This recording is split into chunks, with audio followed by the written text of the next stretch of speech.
Hello and welcome to the Simple Stacked Hearts card. This is part of the Sweet Talk virtual class for January of 2022. I'm so excited you're here and I can't wait to show you how to make this card. We're going to be starting off with a standard Whisper White card base. This measures 5.5 by 8.5, and we're going to bring in our paper trimmer to score it in the middle at 4.25 on the long edge. This card is a really easy card, but it does have a fun punch. So we're going to be using the paper trimmer to cut out a small rectangle from the side of the card. So I'm measuring the card at 2.5, and I'm going to use the cutting blade and cut all the way down until I reach the score line. And then I'm going to rotate the card so that the score line is in the blade path, and I'm going to cut down to meet that cut I just made. This is going to give us a rectangular cutout on the right side of this landscape card, and you want to make sure that you save this scrap of cardstock because you can use it for some of the smaller stamping that we're going to be doing later. Now, once you fold this card in half, you can see that the bulk of the front of the card's on the left, and we have that missing piece on the right side. We can put our trimmer away, and now I'm going to bring in my bone folder to really reinforce those score lines and get a nice crease.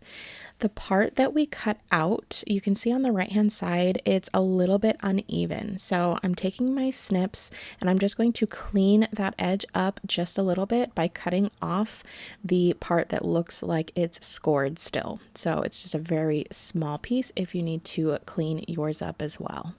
Now we're going to be bringing in some scrap pieces of Whisper White cardstock, and this is one of the reasons I love this card so much is because you can take the smaller scraps that you have laying around and repurpose them on this card.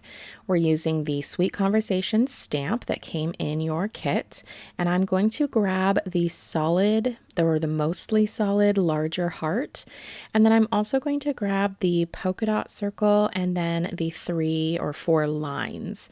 So those stamps are going to give us a little bit of texture on a couple of our colorful hearts that we're going to stamp on that scratch paper.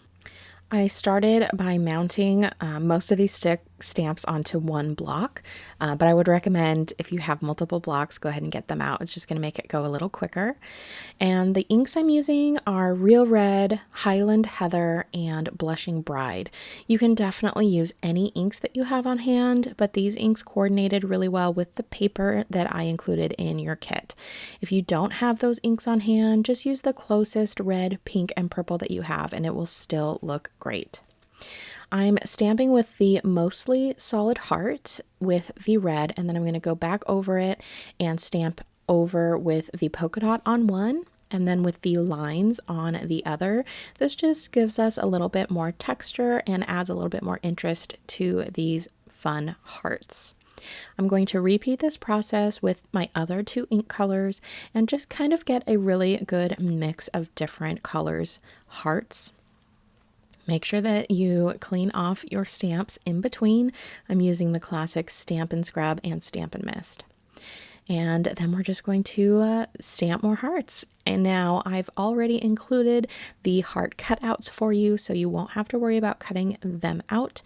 And then if you wanted to make a future card, I am showing you the entire process just so that you have the instructions on how to do it from scratch. But I have made it very easy for you. There's not a lot of cutting involved in your kits. The way that I cut these pieces out was with the new Stamp and Cut and Emboss Machine Mini.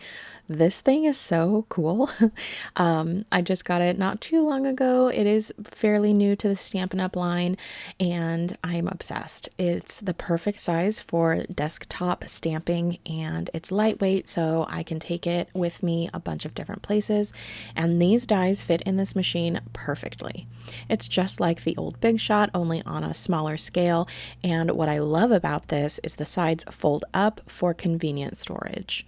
So I'm just taking the largest heart die from the coordinating framelits dies, and I am putting those on top of the hearts and running them through.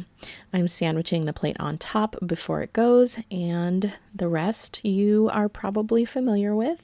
So here's just a quick little shot of it going through, and then I will speed up throughout cutting the rest of these cute little hearts for the kit.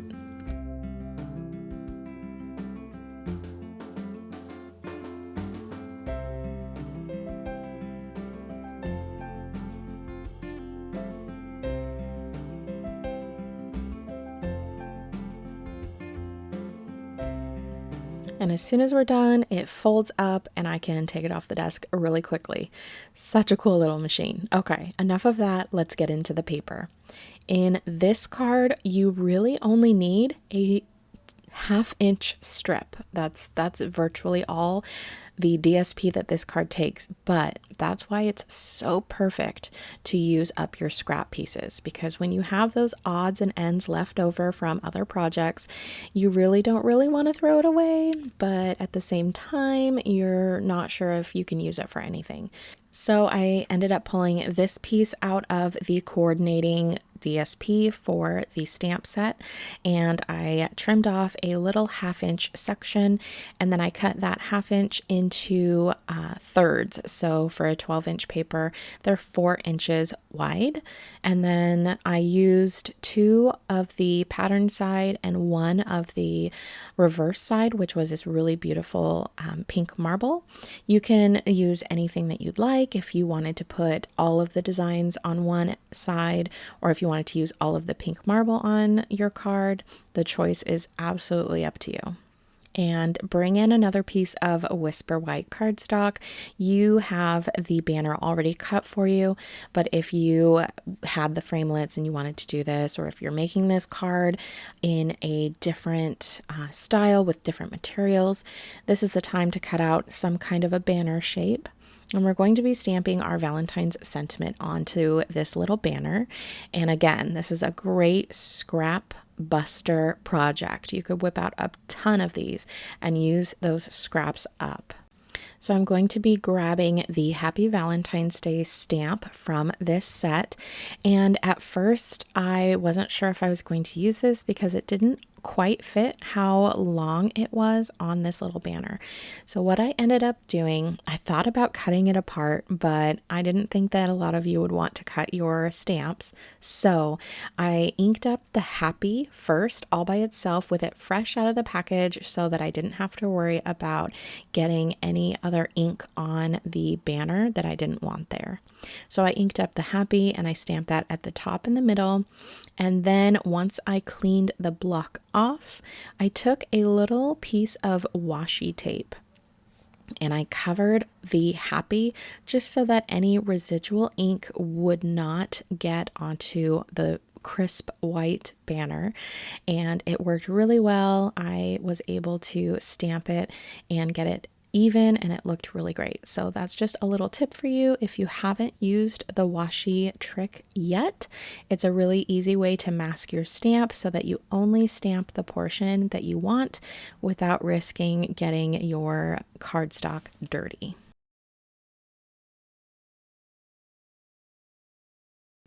Okay, now it's time to bring back in your card base and grab your stamp and seal.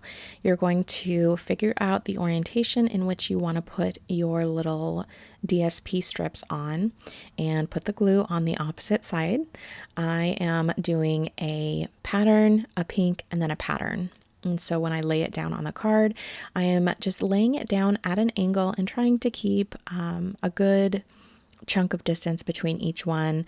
I don't want it to go off either edge, but if the corners go off slightly, that's okay. You can use your snips to trim it off a little bit, just to make it even with the sides of the card. And I'm not too worried about what the right side of these DSP pieces look like because we are going to be covering that line that we cut earlier. And you can see here, I'm just going to trim off just the teeniest, tiniest corners that went over the edge of the cardstock. And now we're grabbing some Stampin' Dimensionals, and I'm using up some of the edges on my last sheet that I had. We're going to grab those and we're going to be putting them onto just the side of the heart, the little hump of the heart on the left, because we want these to stack all the way on that cut that we made.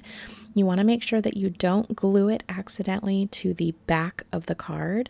Now, if I had this card to do over, I think that I would start at the top and work my way down instead of going from the bottom to the top, because doing it the way I'm doing it in the video, you can't really see the tops of all the hearts, which I think is the best part of the heart.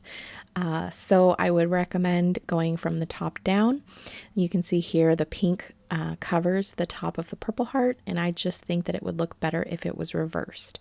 So keep that in mind as you are stacking your hearts along this border. And pay close attention that you're not adhering the hearts to the back of the card so that you can still open it like a normal card. The card is actually starting to come together now, and it's looking really cute, but now we want to put our sentiment on. So I kind of just tried to figure out how I wanted to place it. I think I wanted to tuck one of the little edges underneath the heart. So once I figured that part out, I took some of the edges of my dimensionals and I snipped them apart. So I got these long strips, and I put those on the left side of the banner so that they would not interfere with where the hearts were placed. And I peeled the backing off and I stuck it down, and it looks so good. I wanted to add a little bit extra to the inside, and I did have a heart left over, and you should as well.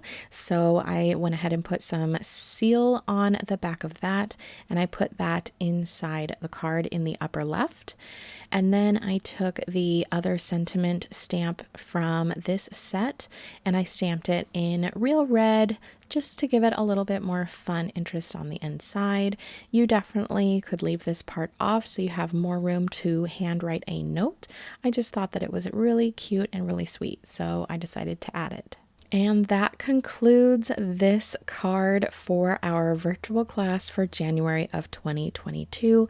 I hope you enjoyed this simple stash buster project, and I cannot wait to show you the other projects we have lined up.